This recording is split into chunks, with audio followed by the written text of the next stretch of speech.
Siang hari ini anak ibu dalam keadaan sehat, sepastinya luar biasa. Oke, materi kita pada siang hari ini yaitu pelajaran 6, temanya pengorbanan Yesus Kristus, yaitu di dalam pendidikan agama Kristen dan budi pekerti kelas 5. Nah, sebelum kita masuk ke materi kita, Ibu mau mengajak ibu anak didik semua mempersiapkan perlengkapan belajarnya, yaitu seperti buku tulis, Alkitab, buku paket, alat-alat tulisnya, sehingga nanti ketika ibu menerangkan atau memaparkan materi ibu, anak-anak ibu bisa menulis apa-apa yang perlu, yang ingin ditulis di buku tulisnya. Nah, yang berikutnya, sebelum kita masuk nanti juga materi, ada baiknya kita bernyanyi kita dulu. Ya, kita bernyanyi Yesus sayang padaku. Ya, kita sama-sama bernyanyi ya. Anak-anak ibu semua ya. Pasti itu sudah tahu karena lagu ini sudah lama juga kita dengarkan. Ya, kita bernyanyi sama-sama. Yesus sayang padaku.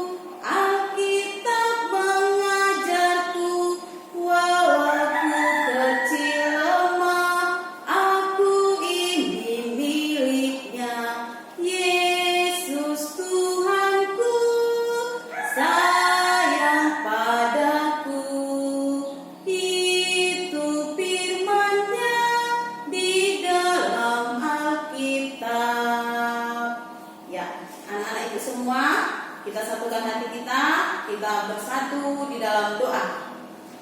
Bapa yang baik, Bapa yang kami sembah, terima kasih Tuhan buat penjagaan Tuhan dalam kehidupan kami. Saat ini Tuhan, kami akan memulai materi pelajaran kami.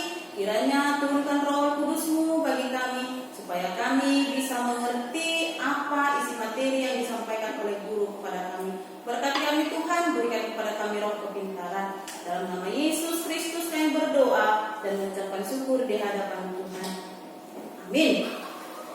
Ya, anak ibu semua, sebelum kita masuk ke materi kita tadi, kita harus tahu dulu terlebih dahulu apa tujuan pembelajaran kita. Tujuan pembelajaran kita yang pertama yaitu menjelaskan makna pengorbanan Yesus Kristus. Pengorbanan Yesus Kristus dengan tepat. Yang kedua, menguraikan karya pengorbanan Yesus Kristus untuk menebus dosa manusia dengan benar. Yang ketiga, mengimani karya penyelamatan Allah melalui Yesus Kristus dengan penuh ungkapan syukur. Yang keempat, membiasakan perilaku berkorban bagi sesama yang membutuhkan sebagai wujud kehidupan orang bertobat yang sudah diselamatkan oleh Yesus Kristus secara konsisten. Nah, itulah tujuan pembelajaran kita yang akan kita peroleh pada siang hari ini. Iya. Berikutnya, Ibu mau menjelaskan atau bertanya dulu kepada anak ibu semua. Tadi kan kita judulnya pengorbanan Yesus Kristus. Nah, yang pastinya kita harus tahu dulu apa sih yang dimaksud dengan pengorbanan. Nah, anak ibu semua pasti sudah sering mendengarkan pengorbanan. Ya kan anak ibu kan? Pasti setiap hari, setiap saat, baik di rumah, di sekolah, dimanapun kita sering mendengar kata pengorbanan. Nah, sekarang kita masuk dulu apa itu pengorbanan menurut Kamus Besar Bahasa Indonesia. Di sini Ibu mengambil apa sih itu pengorbanan? Pengorbanan itu adalah suatu tindakan atas kesadaran moral yang tulus dan ikhlas, atau juga bisa diartikan sebagai kerelaan seseorang untuk memberi sebagai bentuk pertolongan dengan tidak berharap imbalan, ikhlas semata-mata karena Tuhan. Jadi, anak ibu semua, pengorbanan itu kita lakukan kepada orang lain harus dengan hati yang tulus ikhlas, kerelaan seseorang untuk memberi membenci, dan bahkan itu kita melakukannya harus dengan ikhlas semata-mata karena Tuhan. Bukan karena kita dipandang orang lebih baik, bukan. Ya nak ya. Jadi kita itu harus dengan tulus dan ikhlas, kerelaan seseorang untuk memberi, dan bahkan katanya tadi ikhlas semata-mata karena Tuhan. Nah, itulah pengorbanan menurut Kamus Besar Bahasa Indonesia. Nah, sekarang sebenarnya berkorban itu apa ya? Ya kan anak-anak kan? Nah, berkorban itu bisa kita menjadi korban atau menderita rugi atau menyatakan bakti. Nah, sering sekali juga kita pada saat berkorban itu menolong seseorang itu kita merasa rugi. Ya kan anak-anak kan? Nah, tetapi Tuhan itu memperhitungkan bagi kita apabila kita mau berkorban bagi orang lain. Yang berikutnya, nah, berkorban apa aja sih? Banyak juga yang kita luangkan untuk pengertian berkorban itu. Berkorban itu berarti kita harus merelakan waktu kita, tenaga kita, pikiran kita, dan bahkan materi sekalipun. Kita harus mampu untuk itu. Jadi berkorban itu berarti harus rela mengorbankan waktu, tenaga, pikiran, dan bahkan materi. Nah, seperti yang tertulis di dalam Yohanes 15 ayat 13. Di situ tertulis, tidak ada kasih yang lebih besar daripada kasih seorang yang memberikan nyawanya untuk sahabat-sahabatnya. Jadi Yohanes 15 ayat 13 itu mengatakan, tidak ada kasih yang lebih besar daripada kasih seorang yang memberikan. Jadi kita harus memberi itu tandanya tadi kita sudah berkorban. Ya kan anak ibu semua kan? Nah, jadi ini masih pengertian berkorban secara umum. Dari sini kita nanti bisa melangkah lebih lanjut lagi, masuk ke dalam materi kita nantinya pengorbanan Yesus Kristus. Tetapi sekarang kita tadi belum belajar pertama sekali pengertian pengorbanan dan berkorban. Oke, yang berikutnya, nah, kalau kita melakukan pengorbanan itu, kita harus mempunyai fondasi. Kawan ibu fondasi kan? Ibu contohkan. Apabila kita membangun sebuah rumah, kan ada fondasinya. Nah, jadi fondasi itu harus kita bangun terlebih dahulu dari awal dengan baik. Dengan dasar apa? Apa tadi dasarnya itu? Nah, dasarnya itu kita lihat di sini ada 3, yaitu kasih, ketulusan, dan kerendahan hati. Nah, ketiga dasar ini harus kita lakukan supaya kita bisa dengan mudah melakukan pengorbanan. Karena kita tahu bahwa berkorban itu tidak mudah. Kadang kita sulit melakukan berkorban itu. Kadang kita sulit untuk melakukan berbuat pengorbanan kepada orang lain. Jadi makanya dikatakan berkorban itu tidak mudah. Ibu mau lihat salah satu contoh bagi kita. Nah, ini ada gambar yang ibu bikin. Di sini ada salah satu contohnya, salah satu kawan dari kalian lah misalnya anak ibu semua. Ada satu orang yang keadaannya seperti ini, yang sepatunya rusak, sudah tidak layak lagi dipakai. Nah, jadi kita pernah nggak kita yang berpikir untuk berkorban untuk dia ya? Mungkin jarang kita berpikir seperti itu. Makanya tadi ibu katakan, pernahkah kamu berkorban untuk orang lain? Itu yang menjadi pertanyaannya.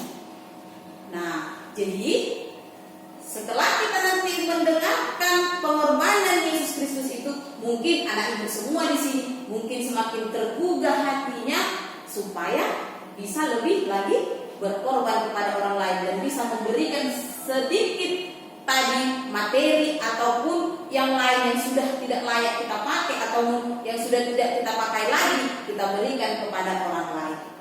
Nah, sampai di situ anak ibu ada yang kurang paham mengenai pengertian pengorbanan yang ibu sampaikan?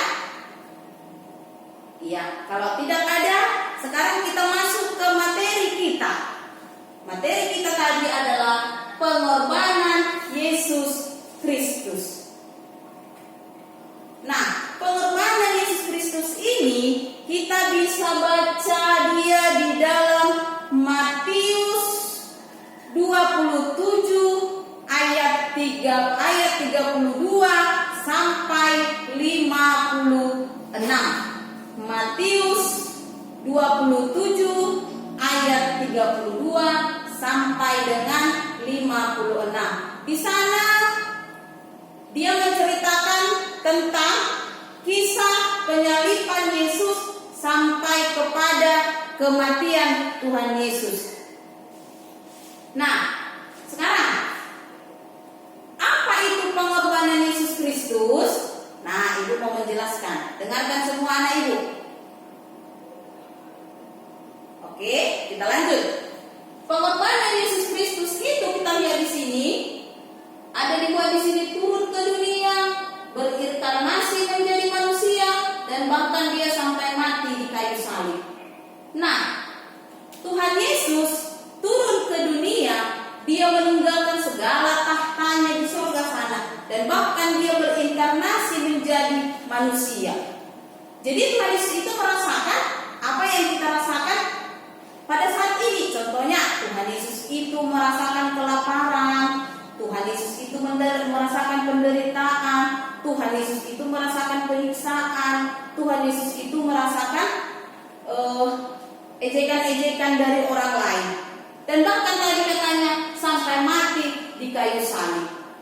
Nah, jadi apa pengertian pengorbanan Tuhan Yesus Kristus itu? Pengertian pengorbanan Yesus Kristus di kayu salib adalah jalan yang disiapkan Allah untuk menghapus dosa-dosa manusia dan untuk mempersatukan umat manusia dengan Allah. Nah, itulah pengorbanan Yesus Kristus.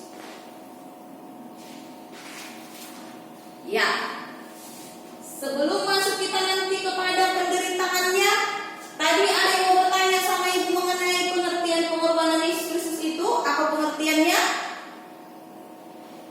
Ya, kalau tidak ada, kita masuk. Apa-apa saja sih penderitaan Yesus Kristus itu? Penderitaan Yesus Kristus itu Ibu buat di sini ada sebanyak 10. Nah, yang pertama nanti, ya terlengkapi. Yang pertama, penderitaan Yesus Kristus itu yang pertama adalah Yesus berdoa dengan perasaan sedih dan gentar, meneteskan peluh darah. Tertulis di dalam Lukas 22 ayat 44. Kemudian penderitaan yang kedua itu, setelah Tuhan Yesus ditangkap, ia diludahi, kemudian ditinju, dan bahkan dipukul. Tertulis di dalam Lukas 26 ayat 67. Kemudian penderitaan yang ketiga, yaitu Yesus dibelenggu dan diadili di hadapan Pontius Pilatus. Tertulis di dalam Matius 27 ayat yang kedua. Ya, penderitaan yang keempat, yaitu ia disesat dan diserahkan untuk disalibkan. Tertulis di dalam Matius 27 ayat 26. Kemudian penderitaan yang kelima, pakaian Yesus ditanggalkan, dipasangkan mahkota berduri. Nah, di sini bisa kita rasakan bagaimana kalau kita sendiri yang dibuat mahkota berduri di kepala kita ini sungguh sangat menyakitkan. Ya kan anak-anak kan? Nah, itulah penderitaan Yesus Kristus itu. Dia sampai dipasangkan mahkota berduri di kepalanya. Nah, itulah penderitaan yang kelima. Kemudian penderitaan yang keenam, memanggul salib sampai ke bukit Golgota.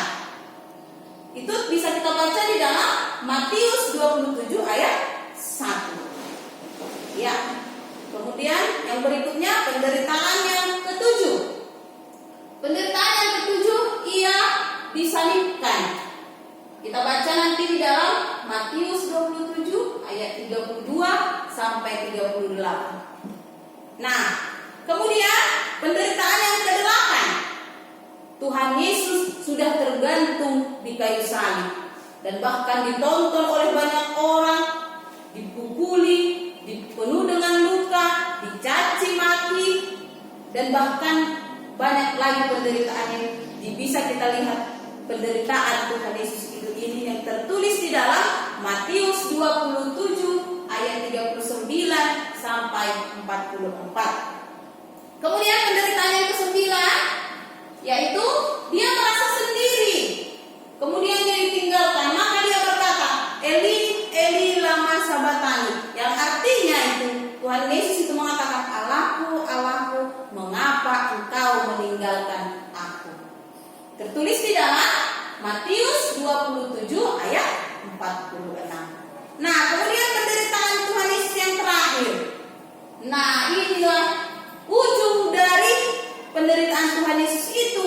Dia mengatakan sudah selesai. Ia masuk ke dalam penderitaan yang paling dalam, yaitu kematian. Nah, jadi penderitaan Tuhan Yesus itu mulai dari tadi yang pertama sampai yang ke-10 itu mengajarkan kepada kita begitu beratnya pengorbanan Tuhan Yesus itu kepada kita. Nah, jadi diharapkan kepada kita sekarang Tuhan Yesus itu tadi rela mati di kayu salib hanya untuk menebus dosa-dosa kita manusia. Nah, itulah pengorbanan Tuhan Yesus kepada kita manusia. Nah, yang menjadi pertanyaan ibu, setelah kita mendengarkan tadi cerita penderitaan Tuhan Yesus itu, ibu rasa kita bisa mendalami di dalam hati kita sebegitu beratnya rupanya penderitaan Tuhan Yesus itu ya? Maka mulai dari sekarang bisa aku robah hatiku, bisa aku robah jiwaku, bisa aku robah pemikiranku. Yang anak-anak kan kita merasakan, seandainya yang kurasakan seperti yang dirasakan Tuhan Yesus itu, sanggupkah aku? Yang anak-anak kan ibu rasa tidak. Ibu sendiri pun kalau sampai begitu penderitaannya, pasti juga ada merasa, wih, tak ngerinya penderitaan Tuhan Yesus itu. Seandainya aku begitu, sanggup nggak aku ya? Pasti begitu. Nah, setelah tadi mendengarkan penderitaan Tuhan Yesus itu sampai yang ke-10 tadi, ibu harapkan sama anak ibu, mulai dari sekarang, tolong cermati di dalam hati ibu, kemudian lakukan, pikirkan, lakukan kembali. Oh, sebegitu berat rupanya penderitaan Tuhan Yesus itu. Ya kan anak-anak kan? Nah, jadi anak-anak ibu, coba nanti penderitaan Tuhan Yesus itu ditulis di buku tulisnya ya, nak ya. Mulai dari tadi penderitaan yang pertama sampai dengan penderitaan yang ke-10. Nah, setelah Tuhan Yesus mati, kemudian ada tanda keajaiban saat kematian Tuhan Yesus. Ini seringkali kita rasakan pada oh iya Pak, pada langit gelap, tirai bait Allah terbelah, gempa, kuburan terbuka, orang kudus bangkit. Nah, kemudian ini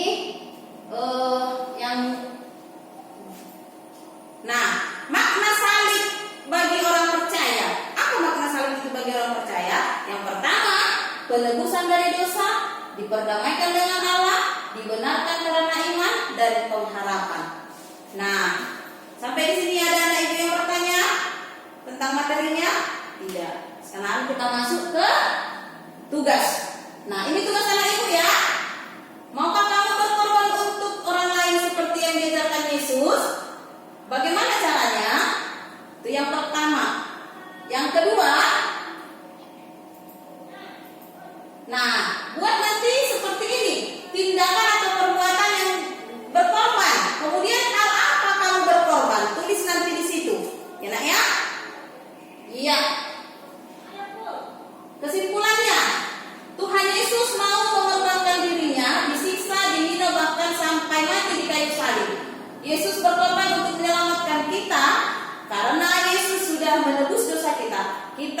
hidup taat dan setia kepadanya dan hidup dalam dosa. Pengorbanan Yesus Kristus di kayu salib menjadi contoh bagi kita untuk mau berkorban bagi orang lain. Ya, sampai di situ pertemuan kita. Kita lanjut minggu depan. Ya, kita tutup dengan kita berdoa. Bapak yang baik, terima kasih Engkau sudah menemani kami sehingga bisa Tuhan melaksanakan proses pembelajaran dengan baik. Terpuji Engkau ya Bapa, sebentar kami akan pulang, berkati kami, dalam nama-Mu kami berdoa dan mengucap syukur. Amin. Selesai. Sudah Pak? Ya, terima kasih. Sama-sama Pak. Christian Kristani. Iya Pak. Selanjutnya kita Ibu Pola Endang Enus. Apa lagi? Ibu Oke. Pola